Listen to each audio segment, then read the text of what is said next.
Boa tarde. Boa tarde, Pro. Tudo bem? Boa tarde, Júlio. Oi, Isa. Beleza?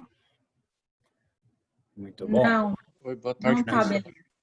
Boa tarde. O que foi, Isa? Meu, não dá mais para ler jornal. Eu desisto desse governo. Já desisti antes de começar. Nossa, o El País fez uma reportagem sobre a questão dos indígenas com a questão da Covid. E o Ministério da Saúde disse que é mentira. O indígena não pega a Covid. É uma zona. Eu disse com minha companheira que Brasília virou um puteiro. As profissionais do sexo, elas têm respeito. Aquilo lá é um puteiro. As pessoas que não entenderam. A gente está num... É que é tanta informação, né, Isa? O volume de informações que chega até nós sobre derrapadas da esfera federal do governo, estadual e municipal também, né? Essa abertura maluca das cidades. Mas a gente acaba não sabendo mais aonde mirar. Tipo, às vezes estou preparando aulas, né? E eu tenho que olhar para a vida cotidiana, temas que me interessam, depende da escola, do cursinho, e os temas que eu vou usar em aula, né? E às vezes começa a aparecer essas coisas e fica difícil até absorver, ou realmente sendo de forma coerente, né? Poxa vida, como que isso é possível, né? A sua indignação, né? A gente tem essa indignação há muito tempo já. Até antes da pandemia, a gente tem essa indignação com frases, com falas e ações do governo. Mas agora a gente não consegue mais nem absorver, né? Tamanha a quantidade de mazelas sociais, eu não sei mais o que eu miro. A violência policial que está chegando, que não vou dizer que ela aumentou, mas ela está sendo registrada, né? Então essa nova... Acho que algumas pessoas também estão mais sensíveis a olhar alguns temas que antes ficavam meio no escuro, sabe? A gente sabia que existia, mas não era quem sabia é porque também tinha um interesse, não ficava subentendido, né? Exatamente. Então, eu não acho que a violência policial agora ela aumentou. Ela está há muito tempo nos mesmos lugares, com o mesmo tipo de cidadão, né? A pessoa que mora na periferia, a pessoa negra, a pessoa parda, a pessoa pobre. Mas você filmar uma pessoa ser agredida tem um peso diferente, né? Você ter isso vinculado na grande imprensa, aqueles que negavam ou que tentavam negar não tem como negar, né? Podem até dizer, isso é algo acontece raramente, agora é que tá, imagina, né? Então é tanta coisa acontecendo que é difícil até a gente conseguir fôlego para olhar, analisar com calma, né? De forma coerente, é difícil, também complicado. Eu só estou esperando as armas que o Bolsonaro disse que vai dar, porque aí a gente já faz uma revolução armada.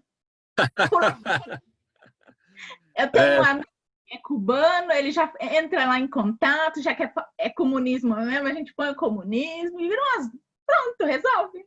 Aí funciona. O único furo desse armamento da população é que vai ter que criar um bolsa revólver, né?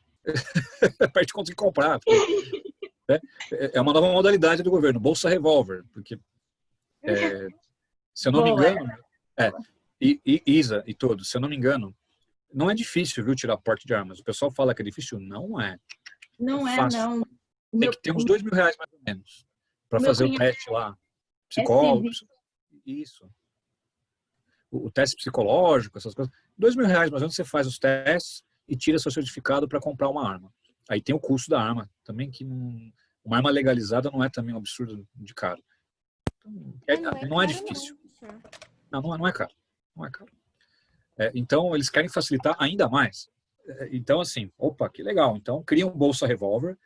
Aí nós do Vetor vamos nos inscrever no bolsa revólver e teremos estudante vai pagar meia, certo? Então estudante vai pagar meia. Mas depende, se for de esquerda ou de direita, tá? Isso também vai... Bolsa Glock, é isso aí, Sara, Bolsa Glock. Mas bom, gente, chega de azucrinar este país que vivemos. Vamos voltar aos nossos estudos.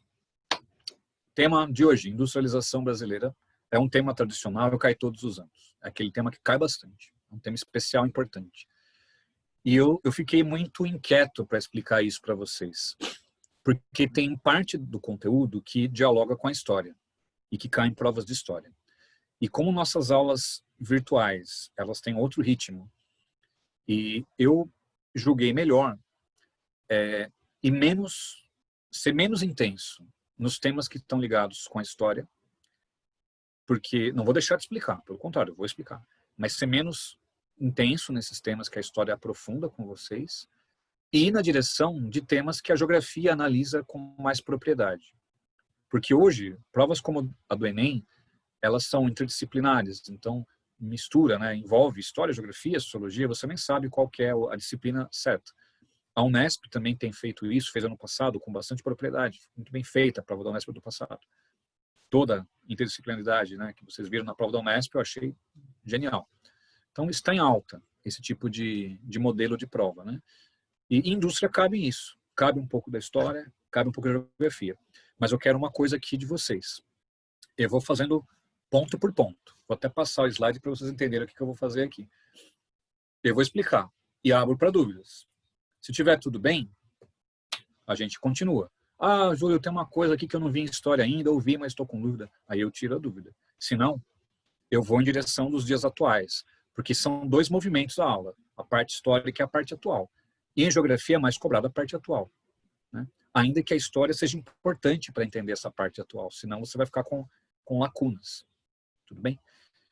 Então, assim, em primeiro lugar, né, eu coloquei ali, né, história, exatamente, história da industrialização brasileira.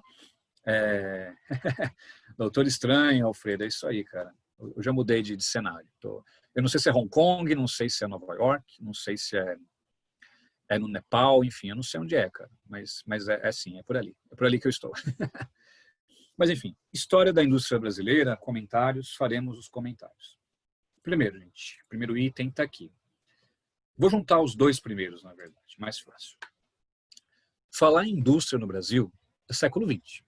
No século XIX, haviam fábricas, tecelagens, fabricação de ferramentas, alguma coisa assim. Mas indústria mesmo já é século XX. E a minha ideia é que você saiba uma coisa, o Brasil ele foi uma colônia. E o país que é colônia, aliás, o território que é uma colônia, não podia concorrer com a metrópole. Então, Portugal nunca iria permitir que houvessem fábricas no Brasil, porque a ideia era extrair daqui as matérias-primas. Então, Portugal é o que quase toda a metrópole fez, tá, gente? Barrava qualquer tipo de industrialização. Barrava, não podia, não era permitido. Nem os donatários, aquela gente que foi assumindo capitanias, não podia pensar em manufaturas, porque a ideia da colônia era servir a metrópole, servir de que maneira? Fornecer matérias-primas. Só que aí veio o ciclo do café. O café, ele serviu à indústria, porque ele arrecadou, né? Então, a arrecadação do café, você pode usar a seguinte palavra, se quiser. As divisas do ciclo do café, divisas quer dizer o dinheiro, né? A arrecadação. Ela deu uma base para a indústria, né? Aí tem uma coisa que eu já vi até em prova de geografia. Durante o ciclo do café, gente, o Brasil não era mais colônia. Já era o Império. E depois virou a República Velha. Então isso muda as coisas. Antes colônia, a riqueza ela ia toda para Portugal. Após a independência do Brasil, a riqueza, parte dela ao menos, ficava aqui. E foi na época do café. Então, a arrecadação do café ficou no Brasil. Diferente do ciclo do ouro, diferente do ciclo da cana. E lançou as bases para a indústria do Brasil. Criaram ferrovias por conta do café, não é isso? Surgiu mão de obra por conta disso. Então, o café foi importante para a industrialização brasileira pela arrecadação que ele ofereceu e a infraestrutura criada. Até bancos, né, foram criados na época do ciclo do café, depois foram aproveitados na indústria. E eu já vi também, olha, desculpe os historiadores, fazer uma invasão na história de novo, invadir a história. Eu já vi cair em prova de história o seguinte, e mais de uma vez, já no século XX, quando teve o crack da Bolsa de Nova York, a crise de 29, para os íntimos, né, o valor do café caiu muito. caiu demais, que era a principal matéria-prima que o Brasil exportava era o café. Vocês devem ter estudado já, cafeicultores queimavam café para diminuir a oferta, para o preço aumentar. Isso também tem a ver com a industrialização. Isso já vem em prova de história. Por que tem a ver? O café em crise, temos que achar outra coisa. Temos que achar outro tipo de produção, outro tipo de economia rentável, porque o café já estava esgotado. Então, eu já vi esse tipo de pergunta, né? Você ligar a crise do café também, o declínio do café já no século XX. Pense em 29 como referência, crise de 29. Então, o declínio do café, ele estimulou a indústria também, né? Porque alguns começaram a buscar outras atividades, já que o café não tinha mais o mesmo rendimento de antes. Mas isso, meus amigos da história, isso não cai em geografia, é muito difícil, né? Agora, o que cai em geografia em história é o segundo item. Falar do Vargas. Isso você tem que falar. Olha bem as décadas que estão ali. Anos 30 até os anos 50. Os dois momentos do governo Vargas. O momento ditadura, o Estado Novo, né? E o momento Vargas, governo democrático. Ocorreu um outro tipo de planejamento, está ali no slide. Substituição das importações. Então, produzia aqui no Brasil o que até então era importado. O Vargas lançou esse ideal. Olha bem a data. Entre as duas grandes guerras. Faz sentido. Europa em guerra, os Estados Unidos, a indústria dos Estados Unidos, ela também produzia para a guerra, na verdade. Aviões, tanques, armas, munição. Então, a produção industrial europeia e estadunidense, ela foi afetada pelas guerras. Então, por que não fabricar no Brasil aquilo que até então era importado? Isso foi construído a partir do governo Vargas, que é o que a gente chama de substituição das importações. Foi o grande salto para a indústria nacional. É a partir daí que dá para falar em indústria. É a partir daí, gente. Antes, como eu falei, havia algumas fábricas, algumas coisas mais restritas, como roupas, alimentos, mas indústria de verdade é a partir daí, anos 30. E o governo Vargas lançou essas bases como referência a essa substituição das importações no momento em que a Europa, em guerra, né, entre guerras, Primeira e Segunda Guerra, e os Estados Unidos também envolvido, especialmente com a Segunda Guerra Mundial. E aí o Brasil optar em produzir aqui. Só que para isso tem que ter um primeiro passo. Qual foi o primeiro passo? Também está no slide. Indústria de bens de produção, que é a mesma coisa que indústrias de base, que você achar melhor. Mas, por gentileza, saiba explicar o que é isso. O que é base? É a primeira indústria que vai fornecer algo para outras indústrias. Siderúrgicas, metalúrgicas, produção de combustíveis. Isso é a base. Sem combustível, gente. Sem aço, você não produz nada. Por isso que se chama indústria de base. É a primeira coisa que você tem que criar para depois atrair outros tipos de indústrias. Então, ou você chama de base, ou como está no slide, bens de produção. 3 exemplos bons. Siderúrgicas, que produzem aço. Metalúrgica, que produz qualquer tipo de metal.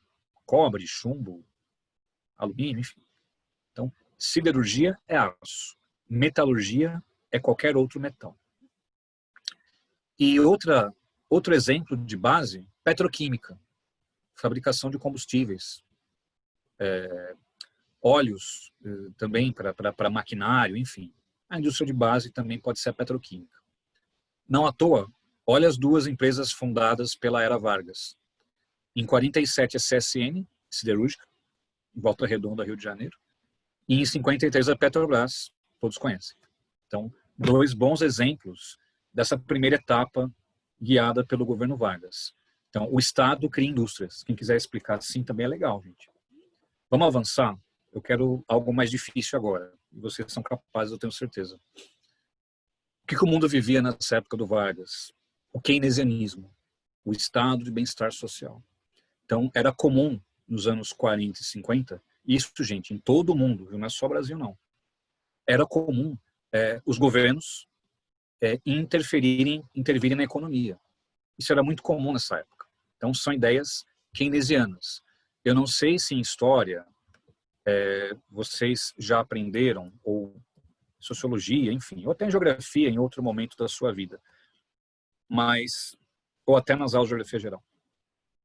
Mas o keynesianismo, basicamente, é isso. A ideia de que o Estado, em momentos, né, de crise, né, ele vai intervir na economia, vai criar empresas estatais, ele vai criar empresas do governo, né, e, ao mesmo tempo, o bem-estar social, investimento em saúde, moradia, infraestrutura. Né? Quer dizer, o Vargas era um keynesiano, era um populista, pensando em ação política. O Vargas era um populista, perfeitamente. Mas ele era um keynesiano. Essa coisa do Estado forte, criar empresas estatais. Lembra que o Vargas também criou leis trabalhistas, CLT, 13º salário. Isso é keynesianismo, perfeitamente encaixado com o momento histórico em que Vargas foi presidente. Então, provas mais difíceis, mais bem elaboradas, podem ir nessa direção. Você situar a criação da indústria nacional no contexto mundial, daquele momento antes e após a Segunda Guerra Mundial. Então, Estados Unidos era keynesiano, com Franklin Roosevelt, contemporâneo do Vargas, inclusive. Né? A Europa vivia também o seu bem-estar social, sem contar os países socialistas. Né? Nem preciso dizer que nos países socialistas o Estado ele intervia muito na economia. Portanto, era de praxe, na economia dos anos 40 e 50, o Estado interventor, o Estado keynesiano. É assim que você vai encaixar o governo Vargas e as indústrias. Dúvida, gente? De boa? Qualquer coisa, só ligar o microfone aí e mandar bala, tá? Oh yeah, até surgiu um sol aqui. Tem sol aí? Aqui tem sol. Uau, tem sol. Acordei, hoje estava uma escuridão. Tudo bem, segue a vida. Anos 50. Você vai destacar o JK para mim. Juscelino Kubitschek. Por que o Kubitschek? O Kubitschek, ele é muito conhecido, né, na história do Brasil como o presidente bossa nova, porque a bossa nova é um ritmo musical brasileiro, né, um tipo de jazz feito no Brasil, e simbolizava um país novo que se modernizava, se industrializava, ou até mesmo um país que saía um pouco dessa coisa do rural, do agrário, né? Então, o JK, ele teve um outro tipo de ação sobre as indústrias, que você está lendo aí no slide. O Estado continua sendo empresário. O Estado cria indústrias. Beleza. Mas de infraestrutura. Tipo, o Estado brasileiro não criou uma indústria de automóveis ou uma indústria de roupas. Não. O Estado brasileiro criou indústrias de base, que eu já expliquei agora há pouco. Ou ainda, energia, telecomunicações, esse tipo de coisa. E qual foi a proposta diferente do JK? Internacionalizar a economia do Brasil. De que maneira? Trazendo para o nosso país empresas transnacionais. Essa é a diferença que você vai colocar aí no seu caderno. Tá? Ou seja, além do Estado criar indústrias, o Estado empresário, o governo JK, naquele lema, crescer 50 anos em 5 e tal, e tudo que for referente a Brasília, gente, atenção, porque este ano, 2020, é um aniversário, né, fechado da criação de Brasília, 1960, 2020, né, então datas comemorativas são sempre importantes para vestibulares. Então, tudo que ligar com Brasília, estuda, dá uma estudada. E eu acho que o JK simboliza muito Brasília, né? A inauguração de Brasília foi o governo JK, o ideal da construção de Brasília, parte do governo JK. Falaremos disso em outro momento. Mas voltando. O Brasil, nesse momento, atrai empresas para produzir os bens de consumo. Carros, eletrodomésticos, roupas, não importa aí qual tipo de produto estamos falando. Né? E, sobretudo, gente, mercado interno. Cuidado com pegadinhas. A indústria do Brasil, ela teve como foco o mercado interno. Não somos a Coreia do Sul, gente, cuja indústria foi criada com prioridade mercado externo. Brasil, América Latina, aliás, do México até a Argentina, A indústria na América Latina, ela foi criada especialmente para abastecer mercados internos. Exportar também, mas a prioridade é o mercado interno. E no Brasil não foi diferente. Então, o JK basicamente foi nessa direção. Tá? Sara, pode falar. Oi, professor. Oi. Perguntar, é melhor que seja focado para o mercado interno? Tem a ver com o tamanho do país? Qual que é a diferença? Por que o Brasil não focou pro estrangeiro? Tem a ver com duas coisas, Sara, e uma delas você já respondeu. E é uma pergunta importante, atenção. É muito comum vestibulares compararem o quê? A América Latina com o Sudeste Asiático. É muito comum essa comparação. Porque hoje, né, Sara, quem cresce muito na indústria é o Sudeste da Ásia. China, nem preciso dizer, mas Vietnã, Tailândia, Indonésia, Bangladesh, a própria Índia, né? Só que esses países focam, sobretudo, o mercado externo. Tem a ver com população, em tese tem. Só que aí não tem a ver com Índia e China isso, que lá a população deles é muito maior do que a nossa. Então, a melhor coisa que você pode colocar é a renda média da população, né? Então, historicamente, esses países que focaram no mercado externo ou tinham pequenas populações, acontecia, né? Como a própria Coreia do Sul, ou ainda o país não tinha uma grande renda média.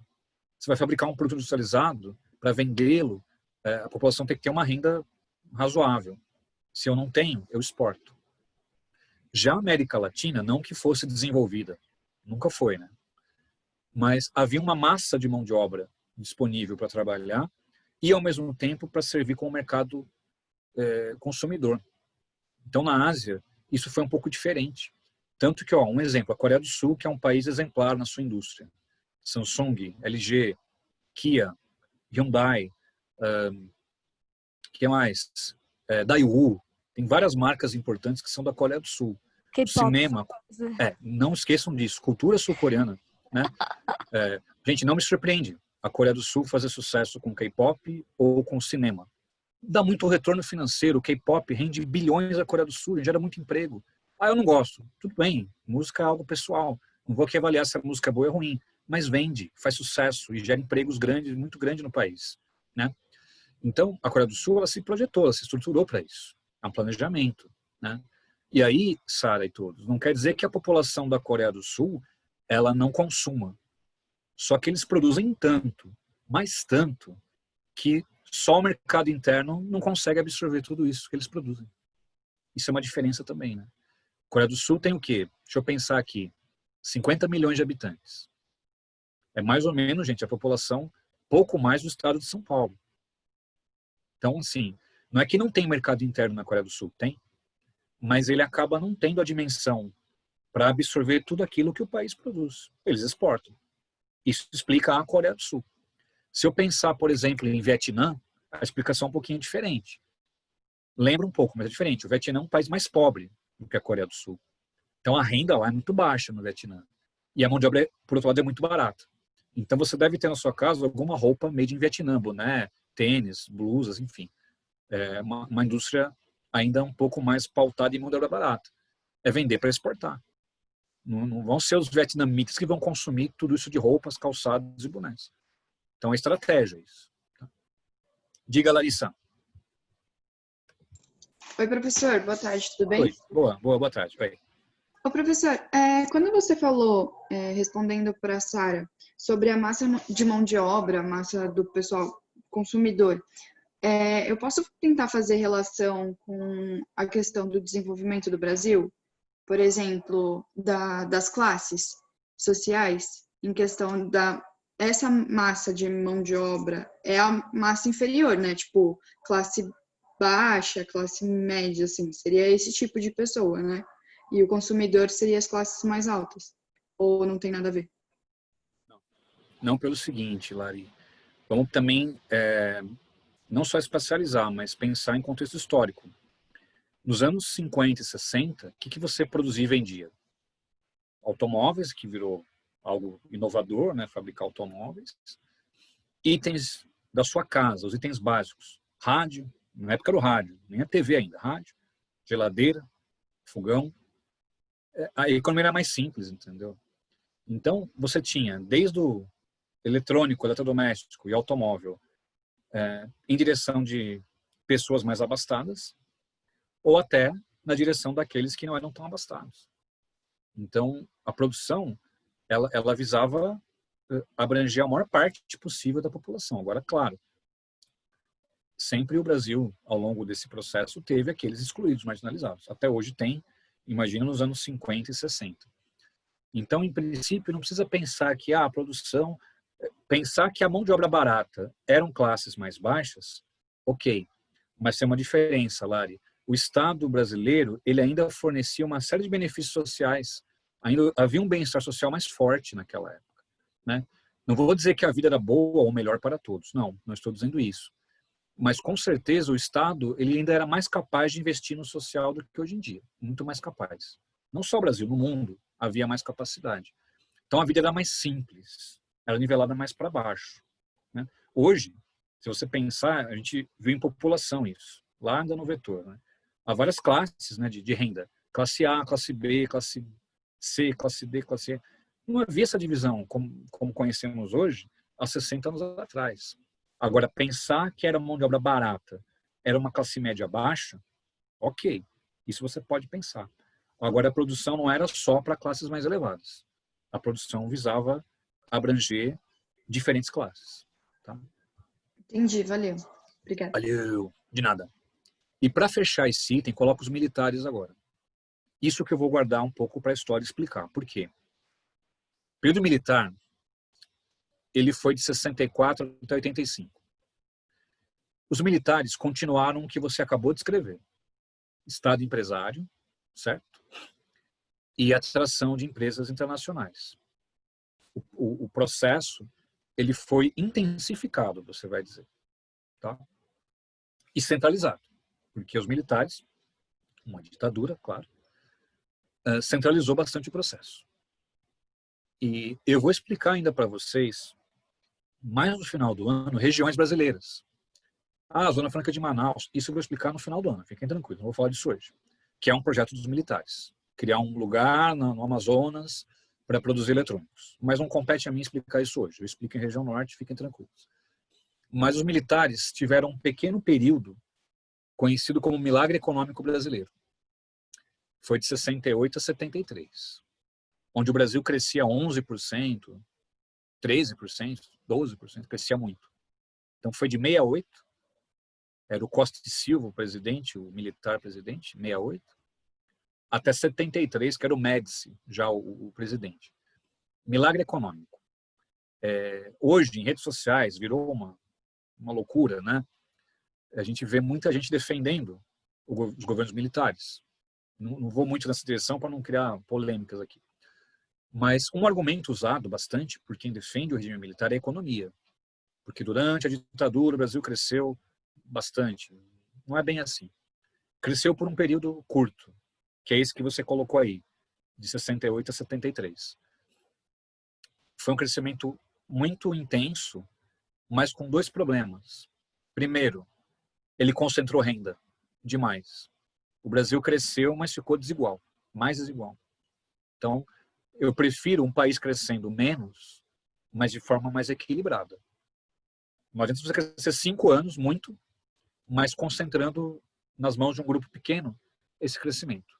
É o que aconteceu no Brasil, né? Então, esse é um problema do milagre econômico. Houve um crescimento, mas um crescimento para poucos. São 3 problemas, né? Vamos colocar 3 problemas. O primeiro é esse, concentração de renda. O segundo problema, meus amigos, não criou um desenvolvimento de outros segmentos. O Brasil produzia muito e vendia, mas ficou carente em tecnologia. Quer dizer, você não tem um crescimento duradouro. É um crescimento tiro curto, né? Enquanto você monta, produz e vende, o país está crescendo. Mas até quando vai esse crescimento? Uma hora, meus caros, o robô, a eletronização, ela vai tirar esses empregos. O que vai sobrar? Portanto, não basta você ter um tiro curto de crescimento. Esse crescimento tem que ser sustentável, tem que ser duradouro. E o nosso não foi. Então, a segunda crítica é essa. É você depender muito do investimento estrangeiro e, ao mesmo tempo, não criar um projeto para geração de tecnologia nacional. Sempre na dependência, sempre a empresa de fora vem aqui fabricar. Gera emprego, mas ela pode ir embora do Brasil a qualquer momento. Ela pode fechar essa unidade, ela pode robotizar toda uma linha de produção, o emprego vai embora, né?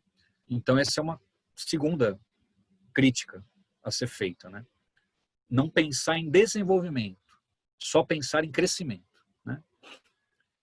E a terceira crítica, dívida externa. Ficou impagável, gente.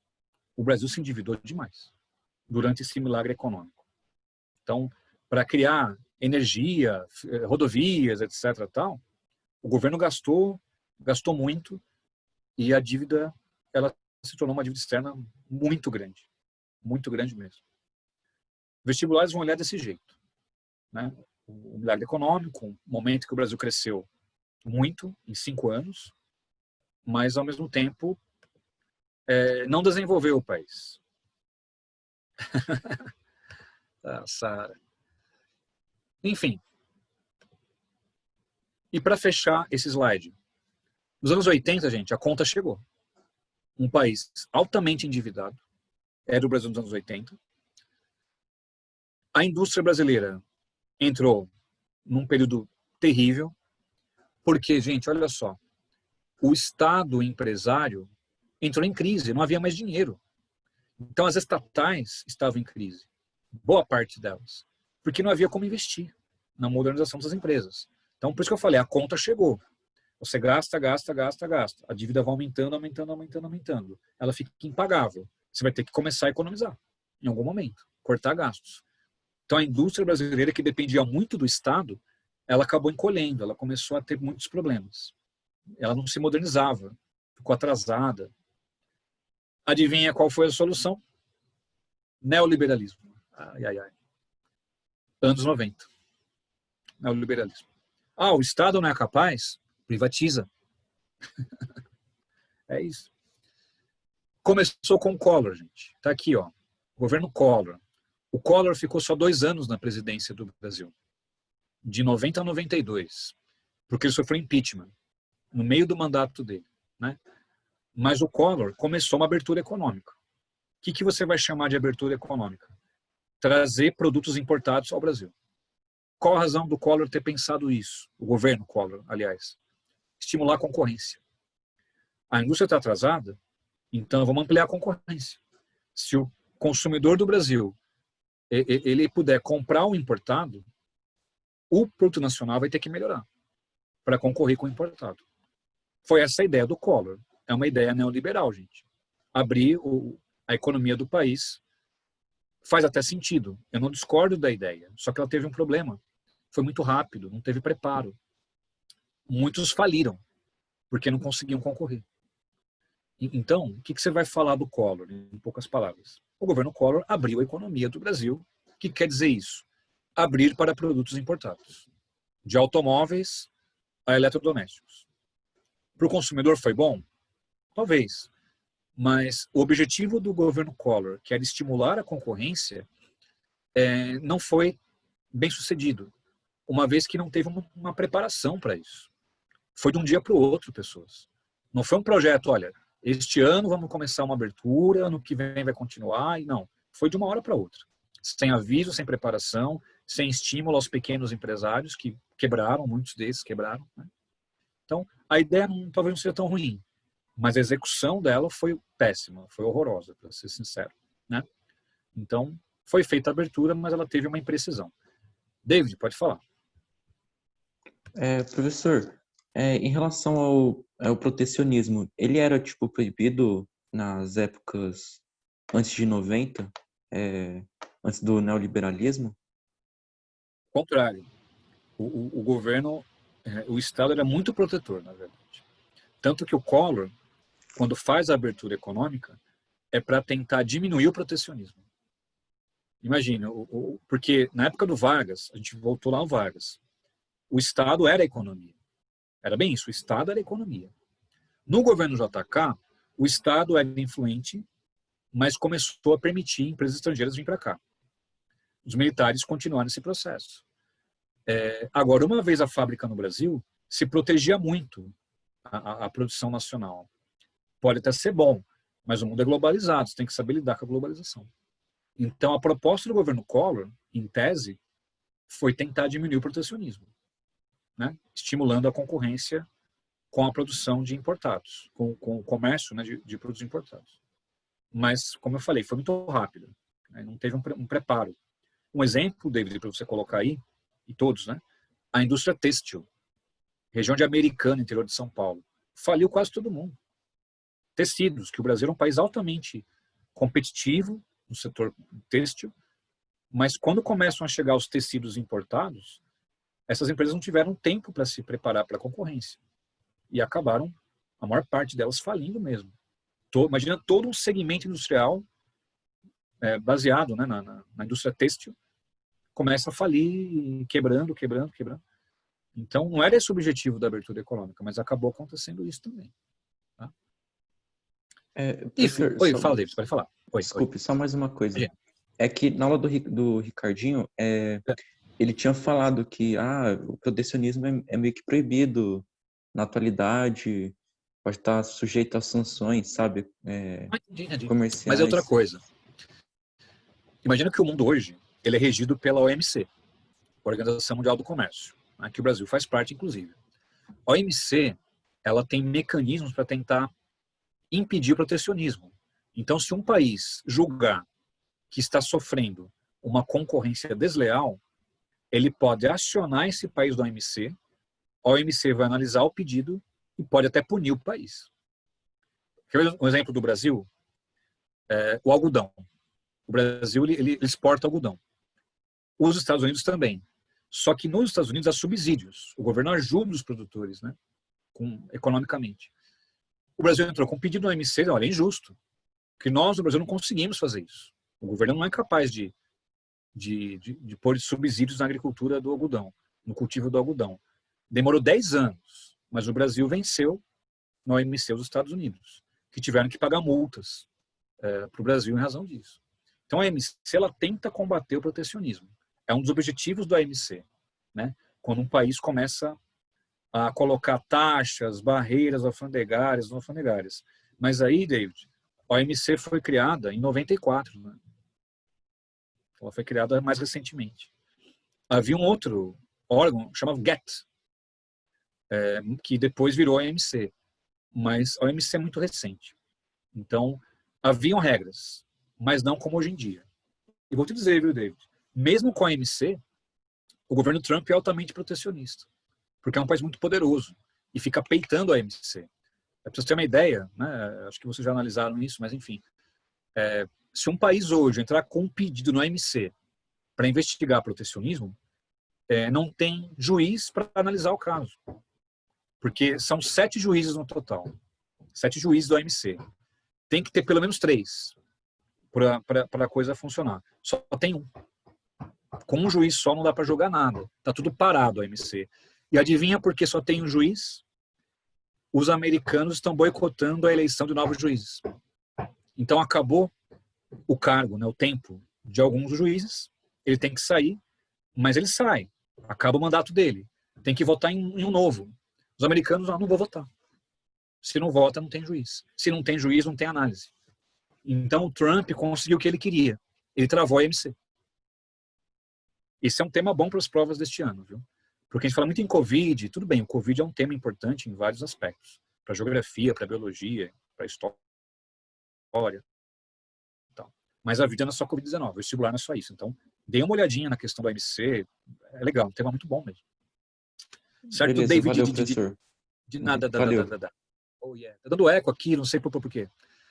Enfim, para fechar esse slide, governo FHC, Fernando Henrique Cardoso, temos que pensar no seguinte, o governo FHC ficou 8 anos no poder, 2 mandatos, foram 2 mandatos, né? De 95 até 2001. Foi aí que o Brasil entrou de cabeça no neoliberalismo. Plano Real, a moeda real foi criada nesse momento, 94, para ser mais exato. Então, foi quando o país adotou várias práticas neoliberais. O que eu quero dizer com isso? Adiós, Estado empresário. A maior parte das empresas foi privatizada. As empresas públicas foram vendidas. A Petrobras ainda resiste, mas a grande maioria, não só empresas, bancos, serviços que eram do governo, telecomunicações, foi privatizado a partir daí, o governo Fernando Henrique Cardoso. Tá? Bom, feito isso, situação atual da indústria brasileira. Vamos lá, que já são 3h20. Junto esses dois itens. Analisando os vestibulares recentes, esse foi o tema que mais caiu de indústrias. Nos últimos 5 anos. É o tema que mais caiu, gente. Guerra fiscal e desconcentração industrial. Guerra fiscal, os municípios do Brasil competem entre si para atrair empresas. Isso é guerra fiscal. Como é que um município compete com outro? Abaixando impostos. Então você oferece para a indústria isenção de impostos, de conta de água, de conta de luz, oferece o terreno para a empresa, né? Então, isso é guerra fiscal. Você tenta diminuir os custos para uma empresa para ela poder se instalar no seu município ou no seu estado. Governadores também fazem isso.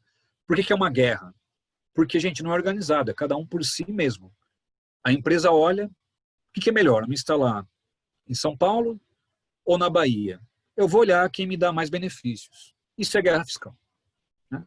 Então, isenção ou diminuição de impostos, ou ainda oferecer à empresa terreno, oferecer à empresa algum tipo de benefício fiscal para ela poder instalar a sua fábrica, essa unidade no município ou no estado. Essa é a guerra fiscal. E quem quiser uma data, nos últimos 20 anos, isso tem acontecido muito no Brasil. É algo recente, mas não é deste ano. Já tem 2 décadas que isso está acontecendo. Consequências disso, meus amigos, segundo item, o Brasil hoje tem uma desconcentração industrial. As empresas que estavam muito concentradas no Sudeste passaram a se espalhar um pouquinho mais. Não é planejado, não é coordenado. É algo feito a partir do interesse de cada indústria. Então não tem uma coordenação. Especialmente o Centro-Oeste e o Nordeste do Brasil têm recebido essas indústrias. Como é que você vai analisar isso? Por que uma empresa sai de São Paulo? Porque é caro produzir aqui, gente. A mão de obra é cara. É mais caro. Tem sindicatos que vão cobrar melhorias, né, benefícios para os trabalhadores. Então, a mão de obra mais cara, pressão sindical. São Paulo já está esgotada a logística. É difícil transportar aqui em São Paulo, está bem complicado, a logística está bem apertada. E os impostos são mais altos também. São Paulo é caro, em poucas palavras, né? Como consequência, as empresas preferem sair de São Paulo e vão na direção ou do Centro-Oeste ou do Nordeste, onde tudo que eu falei é o contrário. A mão de obra é mais barata, não há sindicatos, os impostos são mais baixos, a logística, se não for adequada, ela pode ser paulatinamente melhorada, né? E no final das contas, compensa para essas indústrias migrarem ou para o Nordeste ou para o Centro-Oeste. E nesse sentido, quem gosta de números para ilustrar, não é para decorar, tá, gente? Não precisa decorar esses números, mas quem quiser ilustrar, eu vou colocar no chat. Tá aqui, ó. Cadê? Everyone. Me perdoem se há algum erro de língua portuguesa, vou melhorar. Pronto, melhorei. Tá aí, ó. Escrevi de forma bem sucinta. O Sudeste já foi 80% do PIB industrial do Brasil. Hoje, é cerca de 50%. Ainda é muito. Mas olha o quanto caiu, né? E só o estado de São Paulo representa 30% do PIB industrial brasileiro. É um dado bem razoável, né, gente? Quase 1/3 da produção, da renda da indústria nacional, quase 1/3 é o estado de São Paulo. Então, ainda concentra. Mas, como vocês podem ver pelos números, diminuiu muito. Diminuiu muito. Agora, é bom você saber explicar isso melhor. Porque essa questão já caiu muito, gente. Olha, é muito comum em segundas fases cair esse tipo de pergunta. Em primeiras fases também já caiu demais. Então, eu quero com vocês pensar algo diferente. Porque eu expliquei aqui é o básico que caiu bastante. O que está acontecendo com São Paulo, gente? Se as fábricas estão saindo. Não se esqueçam, o que vai para o Nordeste é a linha de produção. Use esse termo. Então, linha de produção é quem produz. A sede da empresa continua aqui. A parte que comanda a empresa continua em São Paulo. A parte de engenharia e comunicações continua aqui. Então, qual é a tendência? O que vai para o Nordeste e para o Centro-Oeste é a linha de produção, é a fabricação do produto de verdade. Porém, aqui em São Paulo continua o controle da empresa, o comando, a parte ligada à engenharia, design dos produtos. Então, a parte mais qualificada, ela vai ficar aqui em São Paulo ainda. E o que vai para os estados do Nordeste e Centro-Oeste é somente a linha de produção. Guarda bem isso, porque vão brincar com as palavras para confundir vocês. Quer dizer, São Paulo centraliza as decisões, mas a montagem dos produtos, ela acabou migrando para o Nordeste e para o Centro-Oeste. Essa é a diferença. Então, o comando continua aqui. Isso não mudou. Isso não mudou em nada. Nenhuma fábrica saiu totalmente daqui. É a linha de produção que migra para onde é mais barato fabricar. Não tem exceções. Não tem exceções. E sempre eu peço que você use os automóveis como referência. É um exemplo muito bom para você estudar, acompanhar, e é o que as provas buscam do aluno, pelo menos. E aí eu vou avançar um pouco o conteúdo. Engasguei.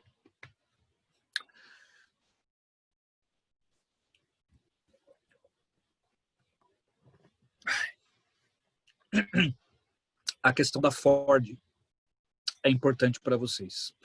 Por quê? Há alguns anos atrás, a Ford, que era muito forte no ABC, ela migrou para a Bahia, para Camaçari, fica na Bahia. Os motivos eu já falei aqui.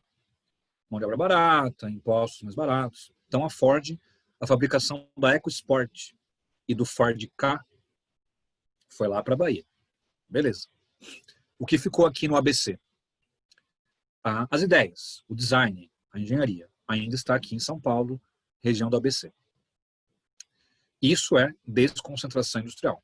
Então, o caso da Ford, que saiu do ABC paulista e foi em direção da Bahia. Ok. Só que tem uma coisa nova para vocês. Ai, ai, ai. No final do ano passado, em São Bernardo do Campo, a Ford simplesmente fechou a sua fábrica de caminhões que existia por ali. Mais ou menos 2.000 pessoas perderam o emprego. A Ford não fechou a fábrica de caminhões de São Bernardo, gente, para fabricar em outro lugar os caminhões. Ela fechou de vez. Então, é um exemplo diferente. Atenção. A Ford decidiu fechar a fábrica de caminhões porque, de acordo com a Ford, a sede dela nos Estados Unidos, estava dando prejuízo. Ela fechou fábricas na França, fechou fábricas no Brasil, ou seja, a empresa está se reformulando diante da competição global. Então, se o vestibular, a questão te der essa informação, o fechamento da Ford no ABC Paulista, fechar a fábrica da Ford no ano passado, foi em outubro, viu, gente? Não deu tempo de cair nas provas do ano passado isso. Esse ano pode cair. Mas o fechamento dessa unidade da Ford de caminhões não é desconcentração industrial. É uma reformulação da empresa em razão da competição global. Eles acharam melhor fechar, porque de acordo com a Ford, a sede nos Estados Unidos, fazia anos que eles estavam fechando no vermelho, que estava dando prejuízo à fabricação dos caminhões no ABC. Olha que delicado, gente. Quando você fecha uma fábrica, uma unidade dessas, não é desemprego apenas gerado em quem estava na fábrica, mas também indústrias que eram correlatas. Imagina uma siderúrgica que monta ali chapas que vão ser usadas, chapas de aço, na fabricação do carro, do caminhão. Se fecha a fábrica de caminhões, a siderúrgica ela vai ter que fechar também. Então, é delicado. É uma indústria que gera muitos empregos até certo ponto. Mas quando uma fábrica dessas fecha, é um efeito em cadeia, né? Até restaurantes fecharam, que atendiam a mão de obra das fábricas, enfim. Então, até serviços acabam, concessionárias, muita coisa fecha junto. E esse é o problema de uma cidade, de uma região, estar focada muito exclusivamente num produto único. Se fecha, a cidade ela cai junto. Não que o ABC não tenha mais coisas, né? É uma região ainda muito industrializada, mas teve impacto muito grande. Teve impacto muito grande. E aí eu vou pensar em um vestibular. Prova de História e Geografia. Vamos elaborar uma questão agora. Exatamente agora. Você vai fazer uma comparação para mim.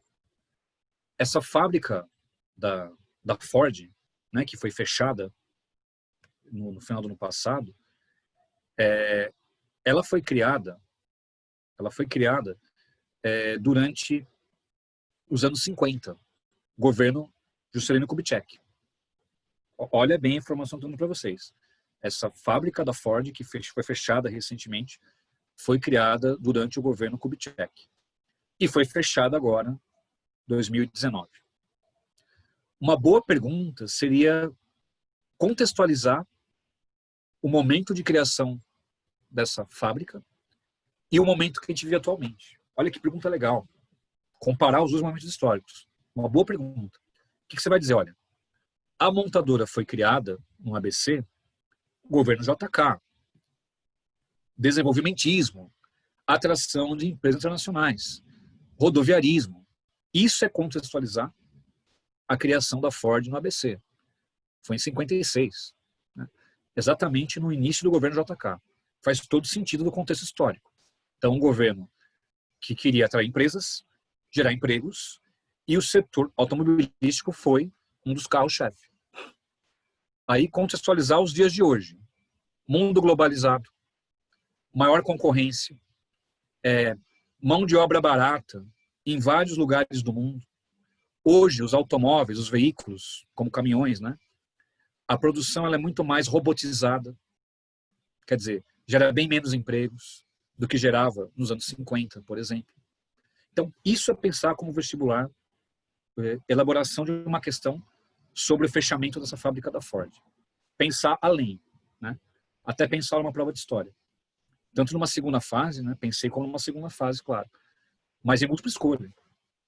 Eu coloco uma reportagem falando sobre o fechamento da fábrica e pergunto, olha, a criação da Ford no ABC está relacionada com?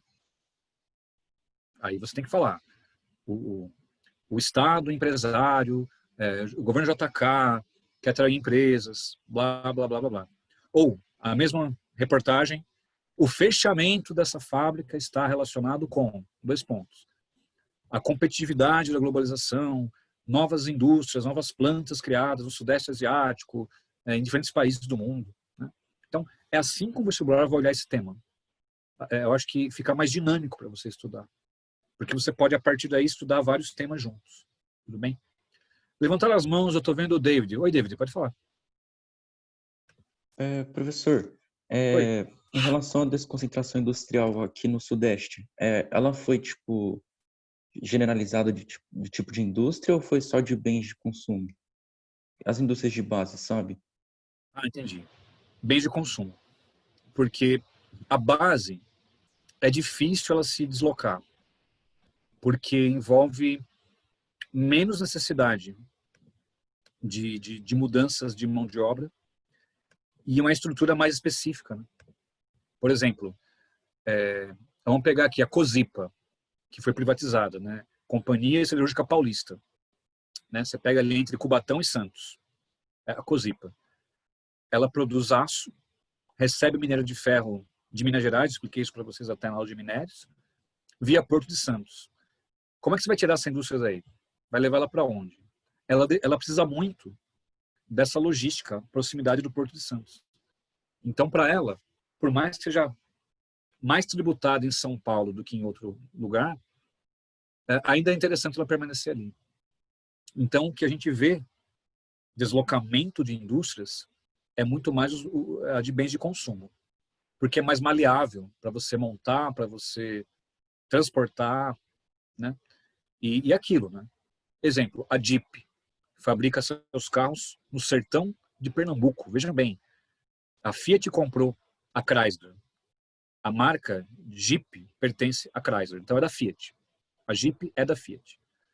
A Fiat criou a fábrica dela no Brasil em Goiânia, não é Goiânia. Vou até colocar no chat para ninguém se confundir. Cadê? Jeep Goiânia, Pernambuco. Fica no sertão de Pernambuco essa cidade. David, olha só. Eles criaram a fábrica em Goiânia, no meio do sertão. O Estado garantiu a infraestrutura, rodovias no caso, né, transporte rodoviário. E a própria Jeep, ela qualificou os trabalhadores. Ela investiu. Então saiu mais barato para a empresa ela investir em qualificação dos seus funcionários do que vir para São Paulo, por exemplo, que já tem mais mão de obra qualificada, e aproveitá-la pronta. Então não tem uma regra. Depende da indústria. Você fala, pô, Júlio, mas o mercado da Jeep não é mais no Sudeste? Provavelmente é. Mas colocando na ponta do lápis o transporte dos veículos para o Sudeste, ainda assim é compensatório manter a fábrica no Nordeste. Aí, Pernambuco, o que ganhou com isso? Ganhou os empregos, claro, né? Mas abriu mão a uma recusa fiscal, porque se você dá incentivos para uma empresa, não se esqueçam, o governo deixa de arrecadar, o que deu incentivo.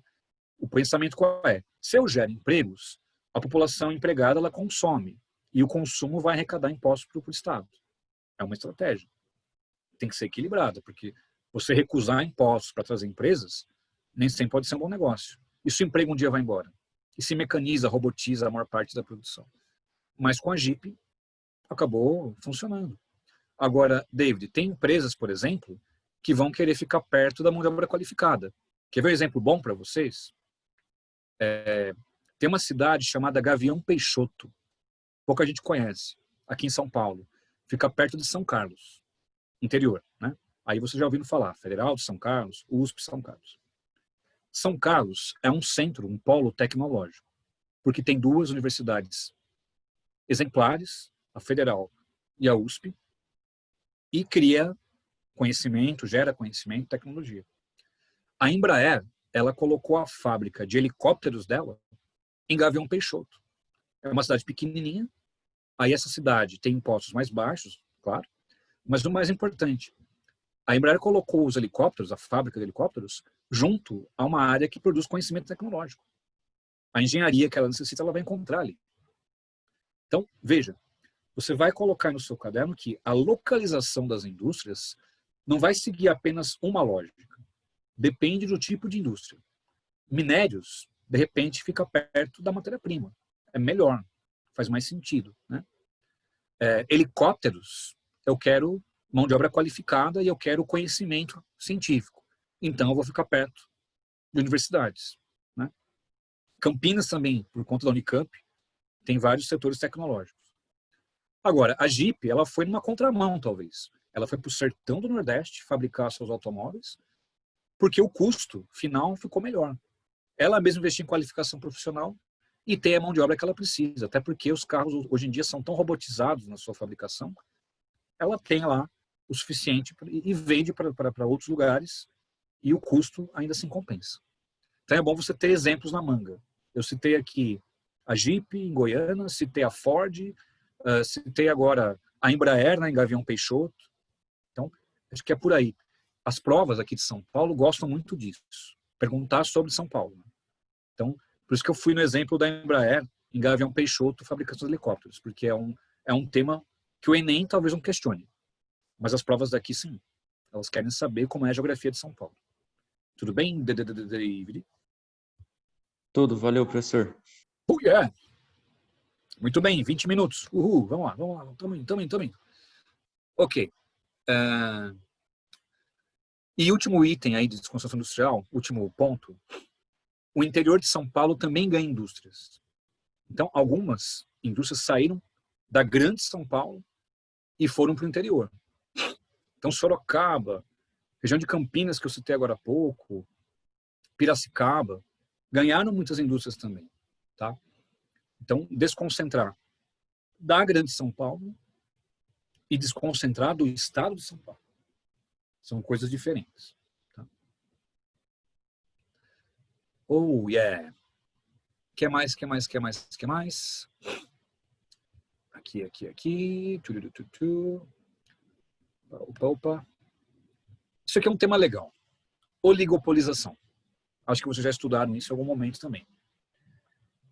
Eu quero dúvidas, se ocorrerem, usem a aula de hoje. 3 conceitos que você tem que saber explicar sem erro. Tá aqui, ó, no chat. Cartel, trust e holding.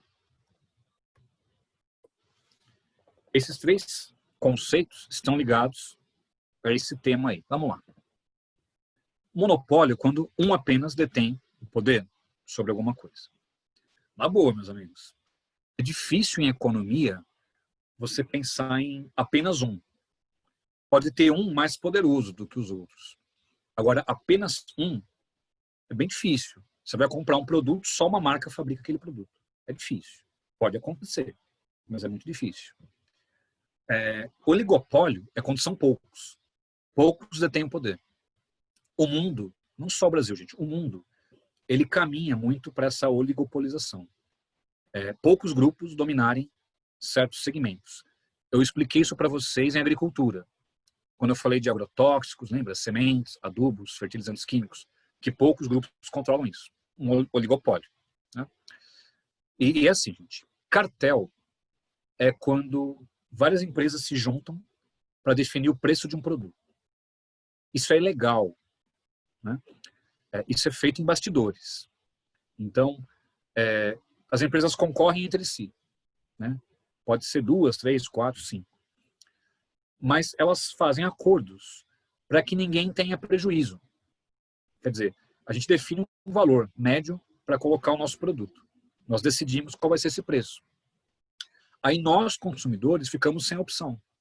Porque em qualquer marca que você buscar esse produto, né, o preço vai ser o mesmo. Então isso fere a livre concorrência. Por isso que isso é investigado, né, para que não ocorra. Então, cartelização é isso, é juntar um grupo que produz o mesmo produto e definir o preço, né, fazer um acordo sobre o preço desse produto. Trust é a compra de empresas. Uma empresa compra outra empresa. Isso é um trust. Tá? Ou ainda, você pode dizer que o trust é a fusão entre empresas. Não é que uma exatamente vai comprar a outra. Elas se juntam e criam uma nova empresa. Exemplo bom, e que vocês devem conhecer, de trust, a BR Foods, que é um trust entre a Sadia e a Perdigão. Hoje, Sadia e Perdigão, gente, é uma única empresa. Só uma empresa. Eles mantiveram o nome fantasia para dar uma ideia para nós consumidores que são coisas diferentes. Você pode até dizer assim, mas quando eu consumo uma coisa da Perdigão, é diferente da Sadia. Beleza. Tem uma linha de frios lá, de presunto da Sadia, o gosto não é igual da Perdigão. Mas já é a mesma empresa, gente. É o mesmo dono, vamos dizer assim. Houve uma fusão entre empresas. Qual a vantagem de você fazer a fusão? Vencer os seus concorrentes. Você tem ganhos muito grandes fazendo isso, né? A fusão, no caso, te dá mais mercado, né? E faz você cortar gastos. Por exemplo, a Sadia e a Perdigão consomem o quê? Carne de porco. Frigoríficos, portanto, tem que abastecer Sadia e Perdigão. Ora, se eu junto as duas empresas, eu tenho um ganho de escala, né? Vai ficar mais barato você negociar a matéria-prima com seus fornecedores, porque a demanda é muito maior. Antes você tinha a demanda de 3 toneladas de carne de porco. Agora são 6. Você consegue um preço melhor, com certeza. Então a fusão te dá muitas vantagens. Você pode colocar 2 aí. Conquistar novos mercados, você fica mais forte, né? E ao mesmo tempo, você consegue melhores preços com os seus fornecedores. Você corta gastos, portanto. Né? Então, a fusão, ela parte desse princípio, de você vencer a concorrência. Basicamente é isso. Mas tem regra, viu, pessoas? Não é simplesmente eu sair comprando empresas. Existem órgãos que fiscalizam isso. Porque se, de repente, você pega uma fusão que vai virar quase que um monopólio, ela vai ter que ser desfeita ou sequer vai ser desenhada. Vai acontecer. Então, tem regras para criar um trust. Tá? Não é bagunçado, não. Né? Tem que ter regras. Senão, você vai ter a criação de monopólios. Vamos supor que foi estudado que Sadia e Perdigão juntas vão constituir 80% do mercado. Eles vão ter que ceder algum produto, vender alguma coisa para chegar numa porcentagem ideal. Então, é lei. E a regra vale para qualquer tipo de negócios. E, finalmente, os holdings. Holding, você não compra a empresa. Você compra ações dessas empresas e cria conglomerados. Holdings famosas. Nestlé, Coca-Cola, Pepsi, Coke. Então, a holding você não compra a empresa totalmente. Você compra ações. Você tem o controle da empresa a partir da compra de ações. Tanto que o nome continua o mesmo. Né? Você não vê mudança de nome, de nomenclatura, de produto, nada. Só que há um grupo principal que vai dominando os demais. Isso é uma holding. E, infelizmente, amigos, há uma tendência hoje no planeta à criação de grandes holdings. Em todos os setores. Especialmente, se você olhar, né, alimentos. As holdings no setor de alimentos, ela é muito, muito, muito forte, muito intensa. Né? Então, você consome um produto e você praticamente não sabe a origem dele. Né? O quanto isso é terrível, né, para nós consumidores. Algumas famosas que no final do ano passado foram analisadas, pensa na Disney. Eu acho que a Disney é um caso emblemático. Né? A Disney foi anexando muita coisa. E ela também, ano passado, acabou comprando a Fox. Né? E no Brasil o negócio foi travado. Porque a Disney ela já tem o canal de esportes ESPN. Né? E ela anexou a Fox Sports. Só que não pode. Porque ela ia ter uma fatia de mercado que iria configurar um monopólio. Então, o canal Fox Sports, ele travou a compra da Fox brasileira pela Disney, porque configuraria um monopólio. Em via de regra, gente, já que até o David citou a AMC, né? Monopólio, como eu falei, é difícil ter somente um.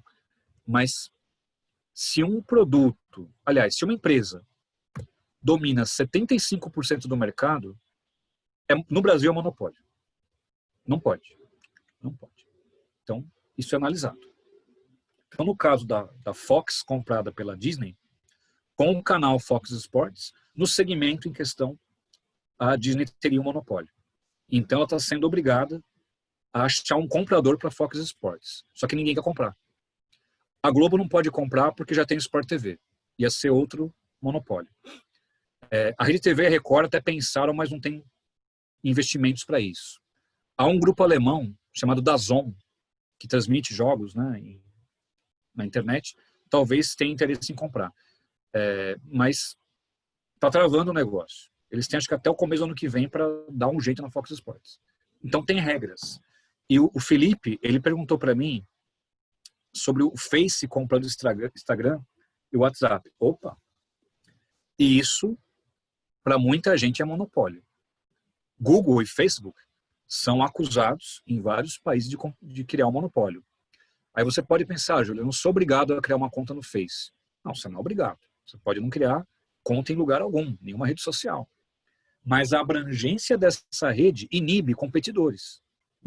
Então, tanto a Google quanto o Face, são acusados em diversos lugares de praticar monopólio. Inclusive, a União Europeia investiga o Face há muito tempo, por ser uma prática monopolista. Porque tem regras, mas cada país adota a sua regra. Lembrando que 75% é a regra brasileira, mas está muito perto do que vários países fazem. Então, esse é um tema que talvez caia em geografia geral, não geografia do Brasil, né? Eu dei exemplos brasileiros, claro, mas discutir holdings e o quanto isso pode ferir a livre concorrência, eu creio que é um tema muito mais da geografia geral. Mas é bom você entender que isso vale para a economia brasileira, né? Quer ver uma holding importante voltando na indústria? Ambev. Gente, Ambev, bebidas, né? Ela comprou, ela foi anexando, na verdade, via ações. A Miller, a Budweiser, quer dizer, a principal concorrente da Ambev hoje é a Heineken. É uma grande concorrente da Ambev. Agora, de marcas de cervejas, a maior parte, quando você vai no mercado, as grandes marcas pertencem à Ambev, né? Por pouco não dá para falar que é um monopólio que a Ambev faz aqui no Brasil. É que há tantas marcas menores de cervejas artesanais, que também tem uma fatia de mercado, que acaba não configurando um monopólio. Mas você pode citar como exemplo importante a Ambev. Talvez a maior holding do Brasil, provavelmente. Alguém levantou a mão, e se alguém foi. Quem? Oi, eu posso falar? Oi, pode falar. Pro, pensando em aplicativos, o WeChat na China seria um monopólio? Porque é o que Da China, não entendi. domina o WeChat. É tipo o WhatsApp da China, aplicativo de conversas. E a maioria das pessoas só usa ele. Os outros ficam meio que em segundo plano. E a China permite isso. Mas é diferente, Ana, porque sabe por que lá isso acontece? É uma ditadura. Então o governo chinês tem controle sobre o WeChat. Coisa que ele não pode ter no Face e no WhatsApp, entendeu? Aí, Ana, é bom você ter colocado isso, porque perceba que as leis, elas mudam de um país para o outro. Então a China ainda é uma ditadura socialista.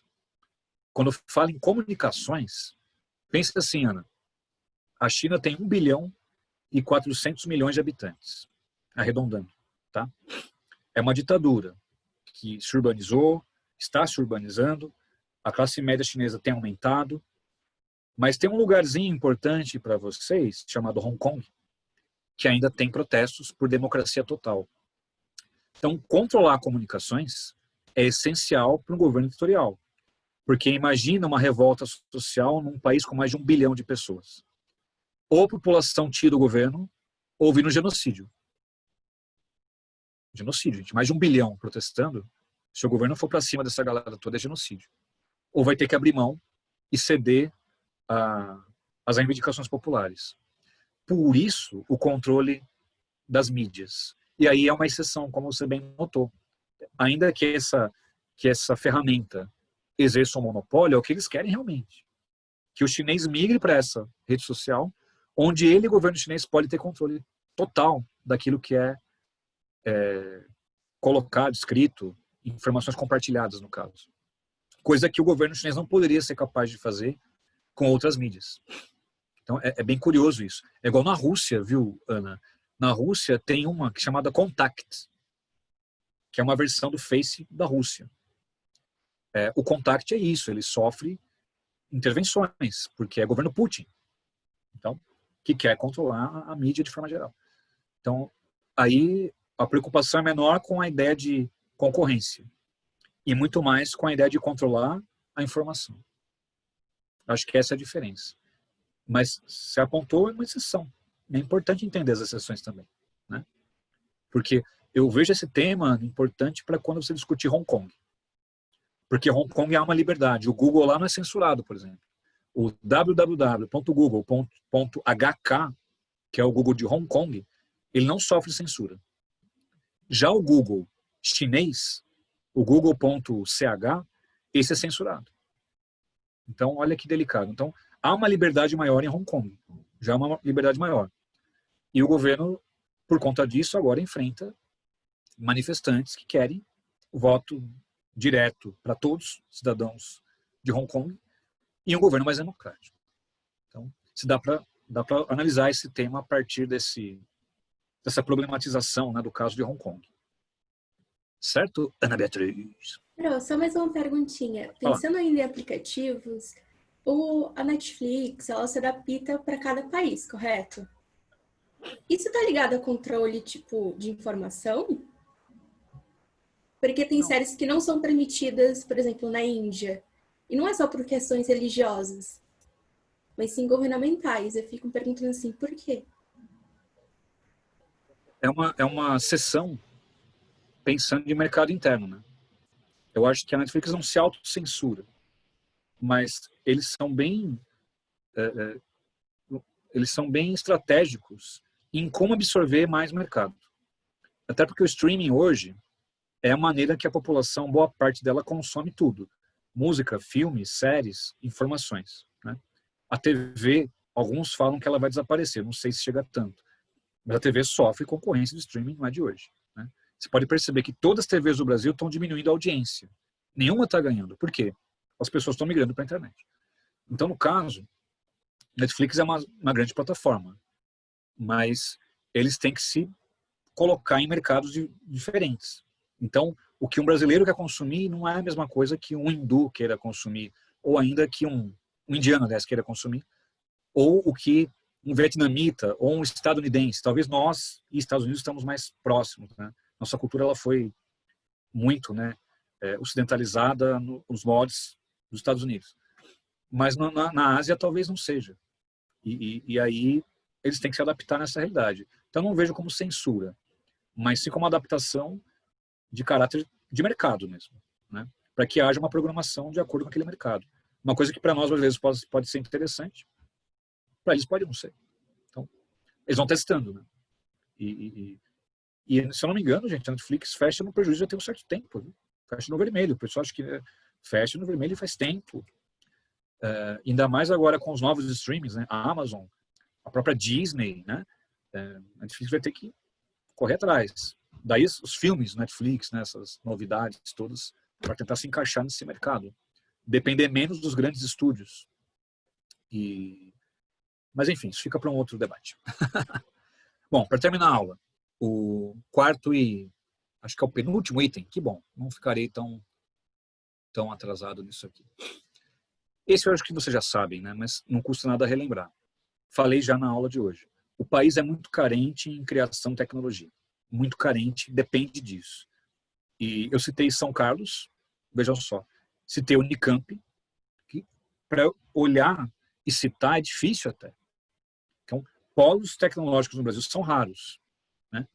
Então, o que é um polo tecnológico? Universidades e centros de pesquisa, que vão produzir conhecimento, e esse conhecimento vai gerar tecnologia. Então, o Brasil é muito carente nisso. Lembra do debate que eu fiz sobre o nióbio? Cai aí também, né? Do Brasil exportar o nióbio bruto, ao invés de aproveitá-lo no seu próprio território. Ia gerar muito mais divisas, ia gerar muito mais empregos qualificados dentro do nosso território. Então, é uma carência de longa data e que sai cara ao nosso país. Porque o sujeito perde emprego na indústria, que é robotizada, para onde que ele vai? Para a informalidade. Porque a população também é muito mal qualificada. Então, eu imagino que esse é um tema que a gente já analisou desde a população brasileira, né? Sobre carências na educação e que acabam sendo, né, fortemente observadas na indústria brasileira. Posso só começar isso aqui? Eu termino, ó, na hora. Grava essa palavra. Está em azul aí. Desindustrialização. O significado dela está no próprio slide. Quer dizer, a indústria no Brasil, ela está perdendo participação na economia. É algo assim, gente, radical, viu? A cada ano, se não estagna, diminui um pouco. Então, é a participação relativa da indústria no PIB brasileiro. É um tema bom para vocês, é um tema importante, mas pela complexidade dele, só falta ele para eu acabar, né? E como a próxima aula é comércio exterior, é uma aula rápida, é uma aula que eu já planejo como uma aula coringa, uma aula de pouco tempo, né? Então, eu vou fazer assim. Semana que vem, eu explico a desindustrialização, Já emendo com o comércio exterior, que são temas que se relacionam, e a gente vai, talvez até começar transportes na semana que vem já, acho que dá tempo. Tá? E mandaram uma pergunta sobre isso daqui, ó. Só para eu terminar a aula agora direitinho, tá? Cadê o nome? Um nome esquisito. Pegaram num exercício, ó. Deseconomias, olha só o nome, de aglomeração. Deseconomias de aglomeração. Parece um nome inventado, né? Não é verdade isso. É uma forma mais teórica de se referir à desconcentração industrial. É a mesma coisa. Por que é deseconomias? Você está deixando de ser. De aglomeração, você está menos aglomerado. Então, é uma forma mais prolixa de falar desconcentração industrial.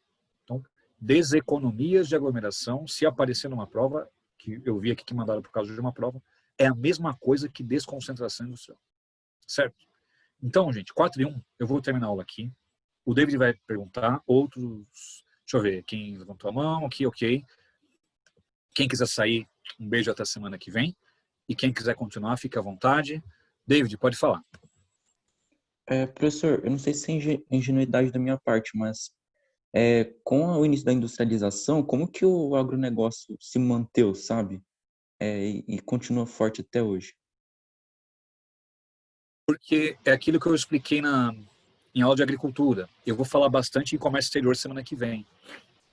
Ainda que os preços oscilem muito, as demandas continuaram, especialmente da China. As demandas chinesas por commodities, elas são muito grandes.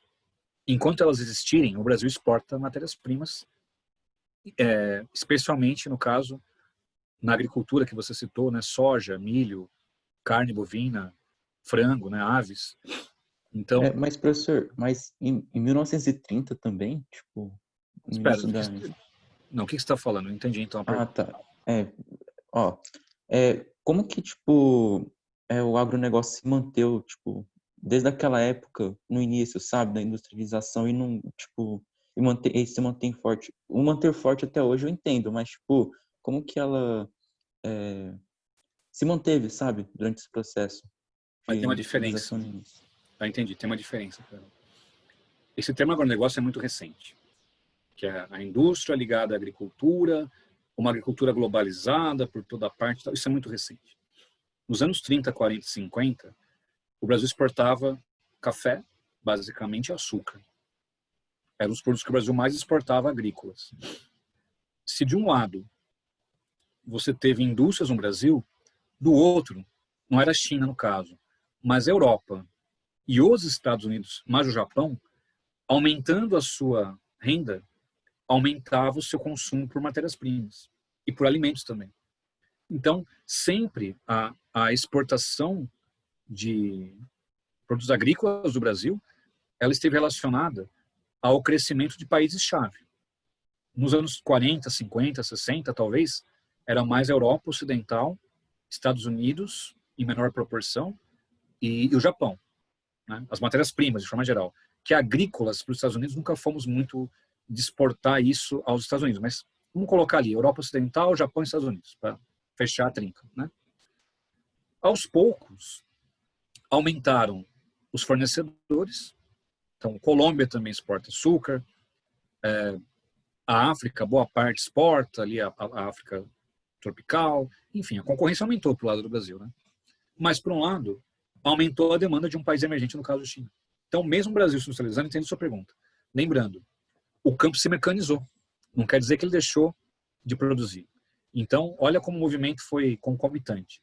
De um lado, a agricultura foi se mecanizando no Brasil. O sujeito sai do campo e vai para a cidade.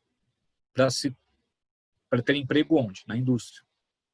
Então, a produção não é que ela parou. Ela mudou a sua estrutura. A produção agrícola, se mecanizando, necessitava de menos mão de obra. Que foi em direção das cidades, porque havia emprego industrial. Não para todos, mas havia oportunidades. Né?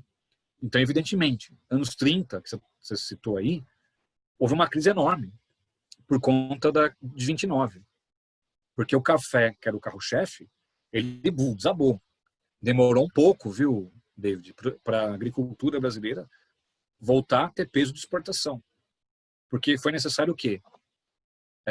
A Europa e os Estados Unidos, assim como o Japão, recuperarem o seu fôlego de consumo para daí sim continuar comprando ou iniciar um novo movimento de compra das matérias-primas do Brasil.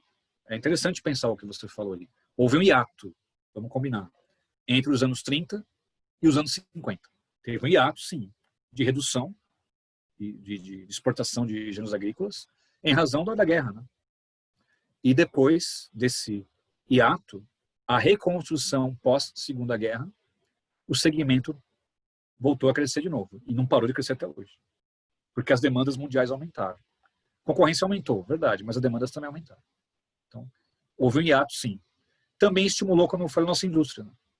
Foi um estímulo, já que a agricultura teve uma baixa, porém, o sistema, né, agrícola, o sistema político ligado à agricultura, isso nunca foi encerrado, né, cara? Isso sempre foi poderoso nesse país.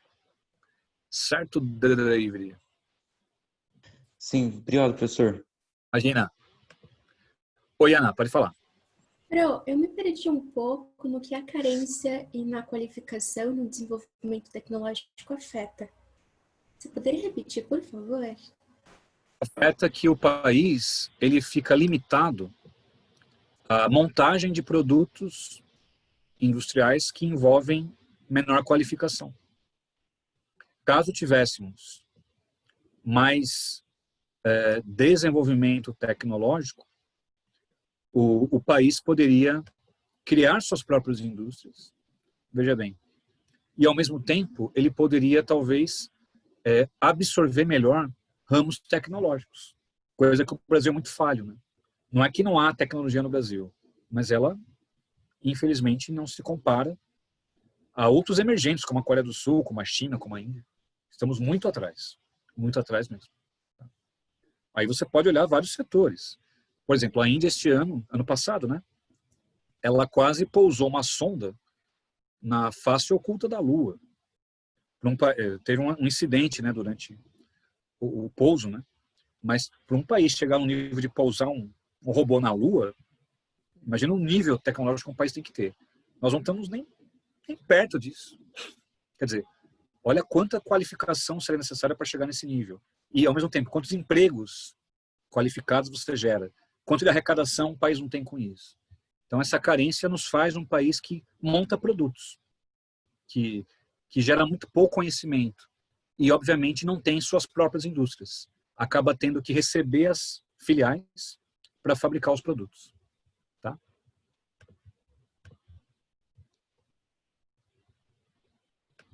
Professor. Oi. A última pergunta, é derradeira. Pode falar. Eu não sei se foi o senhor ou foi o Ricardinho que tinha mencionado os tigres asiáticos em relação à América do Sul teve maior sucesso econômico. Tem a ver com isso que você falou hoje, que os tigres asiáticos destinaram ao externo? Mais outra coisa, o sucesso deles tem que relativizar. Se for sucesso em quantidade, sim, exporta uma quantidade grande, mas acho que o maior sucesso deles é desenvolver os países. Educação, infraestrutura, né, coisa que nós não fizemos. Né? Como eu falei da Coreia do Sul, é um tigre asiático. A Coreia tem suas próprias indústrias, várias importantes. Nós temos muito poucas. Então isso é um sucesso. E tem mais. Que outro sucesso você pode colocar? O crescimento deles foi revertido em melhorias para a população. IDHs são altos, população tem um nível de vida muito bom, educação de uma qualidade, nós não conseguimos. Então a vitória deles, entre aspas, foi essa. Você pode dizer assim, além de crescer economicamente, eles obtiveram desenvolvimento econômico. Isso é uma vitória. O crescimento ele pode ir embora uma hora, mas o desenvolvimento fica. Né?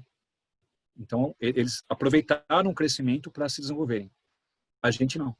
Crescemos em alguns momentos e o crescimento ele fica nisso mesmo. Tá? Essa é a comparação que você pode fazer. Beleza, valeu, professor. Falou, gente? Então, um abraço, se cuidem. Qualquer dúvida, tchau, professor. Aí. Muito obrigado. Tchau, tchau. Tchau, Pro. Obrigada pela aula. Falou, Ana. Se cuida aí. Professor, Tchau, tchau. Obrigado. Falou, Felipão. Abraço, gente. Um beijo. Tchau.